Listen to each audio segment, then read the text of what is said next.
Hello there. Subsidies. Subsidies act like negative taxes because subsidies are actually money being given by the government, not collected, but given by the government to encourage the production of certain goods and therefore the consumption of certain goods. The government hopes by giving producers a subsidy that will lower the price, and of course when you get lower price, the market forces indicate that there'll be a greater quantity demanded.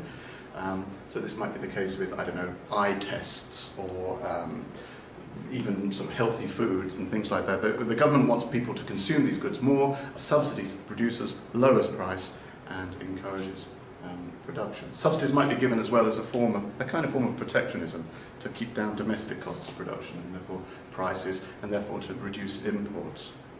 Anyway, let's go through what happens on a diagram when a subsidy is given, because we're going to see that when a subsidy is given, the entire subsidy does not get passed on to the consumer as a price rise. In fact, the producer absorbs and keeps some of the subsidy. Here's how it works. Here we have a demand curve and a supply curve. There's price 1, equilibrium price, Q1, equilibrium quantity. And when a subsidy is given, it lowers the costs of production. And that will shift the S-curve downwards and outwards, so that at any particular price, more is being supplied.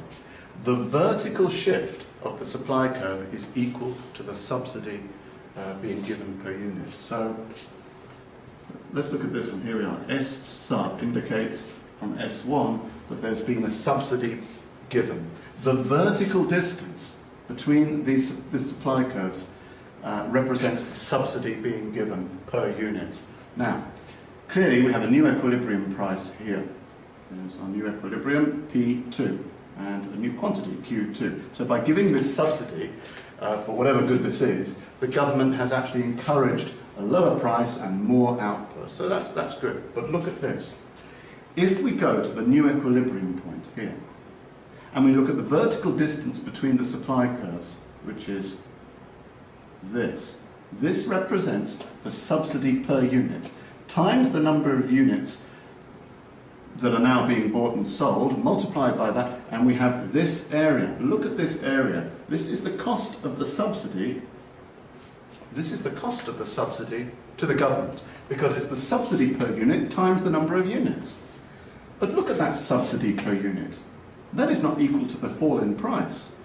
Consumers have only experienced that much fall in price. That means that the producers are keeping the rest of the subsidy. So, we can show that here by saying that this is what the consumers feel, and this is what the producers keep. And as you can see, in this case, it's a pretty even split. It depends upon the elasticities of demand and supply. That will tell us how much of the subsidy the producers can keep, and how much they have to relinquish and pass on as a price drop. But the cost of the subsidy to the government is this entire area, which is from the new equilibrium point, the vertical distance between the supply curves, the subsidy per unit, times the number of units being sold. It's a bit like with tax. With tax, you calculate the burden between consumers and producers by going to the new equilibrium point and looking at the vertical distance between the supply curves. In that sense, it's just like with taxes. Of course, with here, though, the new equilibrium point, you have to look upwards to find the other supply curve. With a tax, you look downwards to find the other supply curve. But it's a rule with indirect tax and with subsidies. If you want to calculate the cost of the subsidy to the government, or the amount of tax being collected by the government if it's a tax, this is what you do. Go to the new equilibrium point. Look at the vertical distance between the supply curves. That's the tax or the subsidy per unit, and then multiply it by the number of units being sold. And that will give you, in this case, the cost of the subsidy to the government, and in a tax, it will give you the quantity of tax revenue being collected by the government. Okay, hope that clears it up.